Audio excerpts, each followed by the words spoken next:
To kind of just discuss and talk about language from a grammatical perspective. Order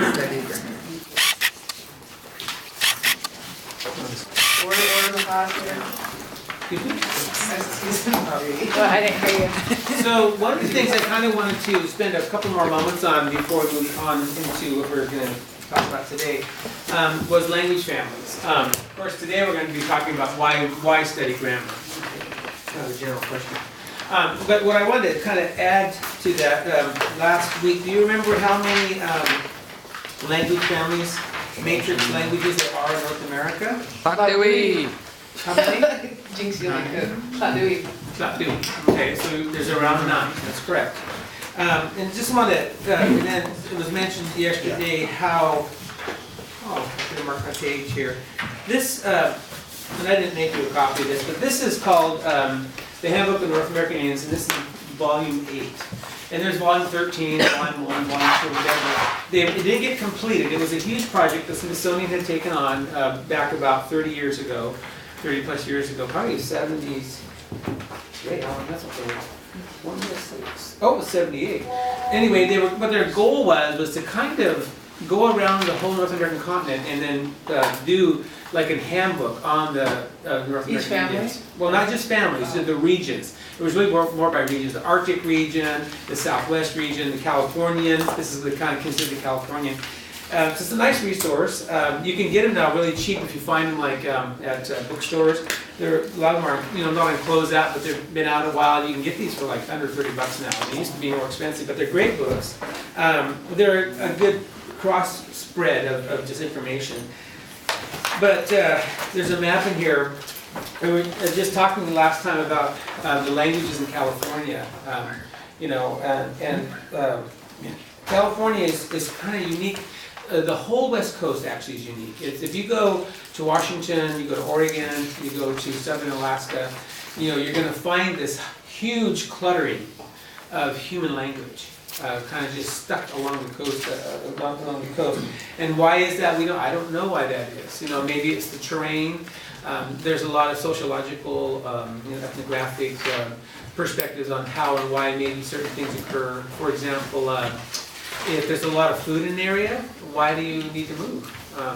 If there's big trees to split planks out of and make homes and canoes out of, why would you, and you plant this huge structure in the ground, why would you leave, And then as time moves, language, as we discussed yesterday, or Friday, last week, was that language automatically evolves.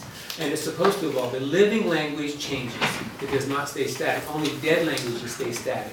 And so, if you think about that in terms of an environment, so if your family, 10,000 years ago settled into a valley, and, they may visit, or may go to ceremony or have intermarriage between various groups and stuff, but that language is going to start moving off on its own. So there's probably part of the reason, because the West Coast was such a rich place to live. It was such a totally fat place to live.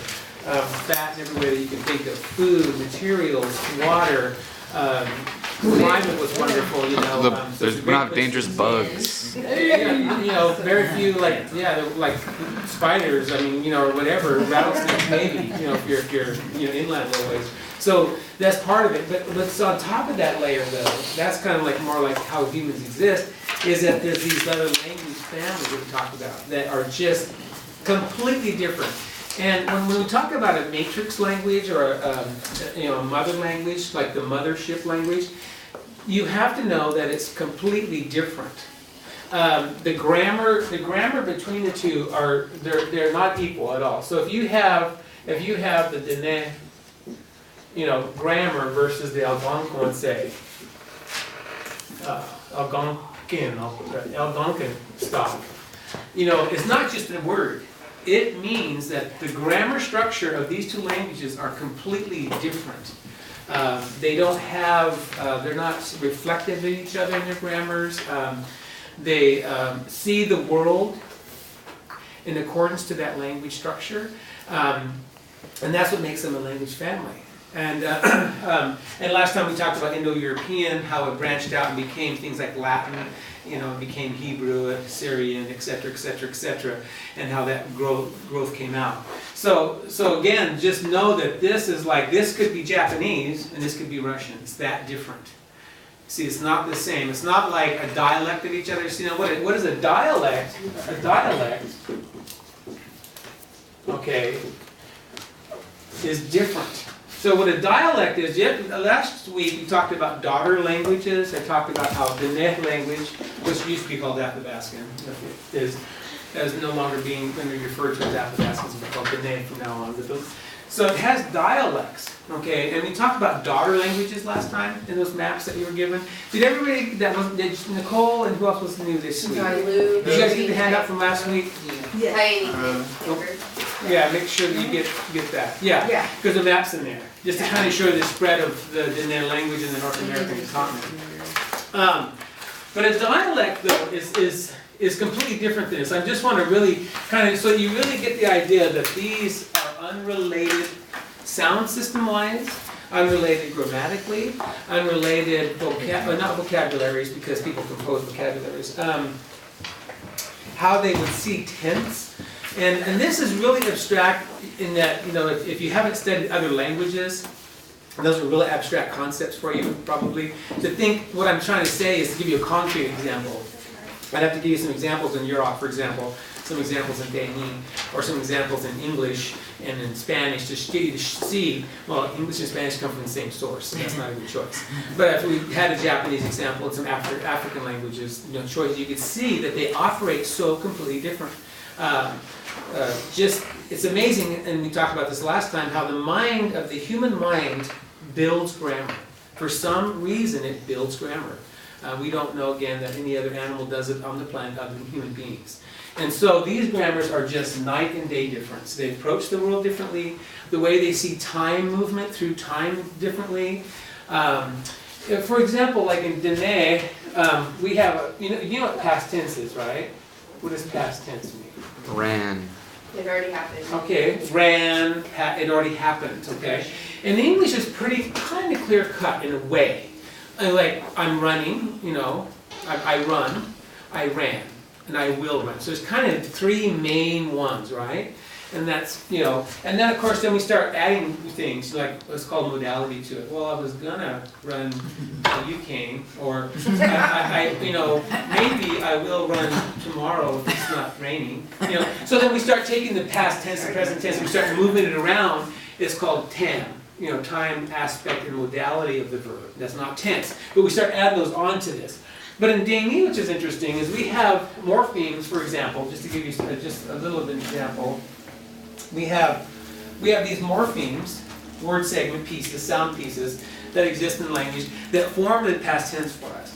We have the l past tense, we have the s past tense, we have the n past tense. And so how these operate in the world changes our relationship to time in terms of what's past, present, and future. So if I'd have to give you an example of a GH perfective verb, an S perfective verb, and an N perfective verb to get this further. But I'm just trying to share perspective right now. But essentially what happens, if you have a verb that is in the past tense form with the GH form, usually that event has a longer time to be completed. Now, if you have the S perfective, it means it's in the state now. And then if you have the N perfective, it's kind of over and done. Okay? So we're this is called like the semantics of past tense. It's a different idea. So we have a word in English called en route. I'm en route to Crescent City. I hope to stop by 3 places on my way there. Okay, so that means I'm not there yet, but I'm moving there. Okay, Awesome. So that's the S type here. So I'm hungry. So does that mean that it's over? No. Does it mean that it's going to be? No. But I'm in the state of hunger. So that's the S. So this is more in the state of. So like kind of the state of the verb. So like when I tell you da sing da, sit down, that's in the past tense. But it really isn't. It means that you are in. Now I'm standing. desustate, I'm doing the S on purpose, desustate, I'm standing, right? But if I dasinta, I'm no longer destate. You see what I'm saying? So it says you're in the state. So hunger is like that. Tesis, hungry. Da, sitting. Destate, okay? So that means you're, in some verbs, that is gone, it's over with. But it's more of a stated position. So then this one here is more of a durative. What is duration? Durative. So what's duration mean? Longer. And N means more completive. Okay. More completive. It's more done. And it's in words like to put things down. So if I have this book, Wash Teach, right? Or excuse me, Wash Teach. I give Nosh Teach, I have it. But Tom, it's done. It's not on its way. It's not in the state of getting there. It's done, did. It's over. So it's more completive. Final. So it's more final. So think of, so just to show you how language sees the world completely by its family. It helps us see and understand the world around us. And it actually describes in our head unconsciously how we're responding to reality, how we're thinking about reality, how we're thinking about it abstractly. See, it's just doing that to us all the time. And so, if you have Algonquin, it has its formats. And you have Indo-European, which is English and Latin and all those, has its, okay? And none of this is quantitative, or none of this is qualitative. It's not about which one's better or worse or anything like that. It's just that it's different. And I just kind of want you to start folding your minds around the idea that the human brain has this amazing ability to do this. There are African languages that really have no past tense at all. Because their mindset is that what you do in reality is in the present. Right? So if I'm here talking to you, that's the reality. It's not what we're talking about, it's not what's going to happen. The reality is I'm with you talking to you. So the mind of that language keeps you in the present by existence. Where we, English speakers, love to live in the past or the future. We really don't like to live in the present. I mean, not that we don't like it, we just don't live in the present in our head. It's all about what happened, what's going to happen. But right now, if you checked in on yourself, you would even know how to say. I'm hungry, I'm sitting here, my butt hurts, I'm breathing, I see something. I mean, English has a hard time being in the present. It just doesn't like it. And then again, none of these are quantitative or qualitative statements. It's just worldview difference. That's all I'm trying to say. Okay. That's why we're so meds. So English language, for example, Indo-European, is more of a future-based or past tense-based language, right?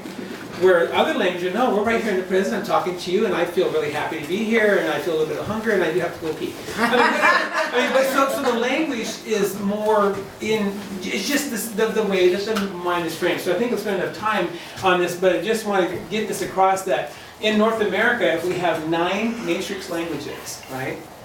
That means out of the 9 matrix languages, 500 surface languages arrived. Okay, so like I said last time, 1492, Columbus sailed the ocean blue. There are at least 500 surface languages thriving in North America. Now this is not Mesoamerica, this is not South America. They have other matrix languages as well down there. So this whole new world, North, Central, and South America, was filled up with such amazing linguistic diversity in 1492. It would be amazing if we could have taken a snapshot linguistically of the world in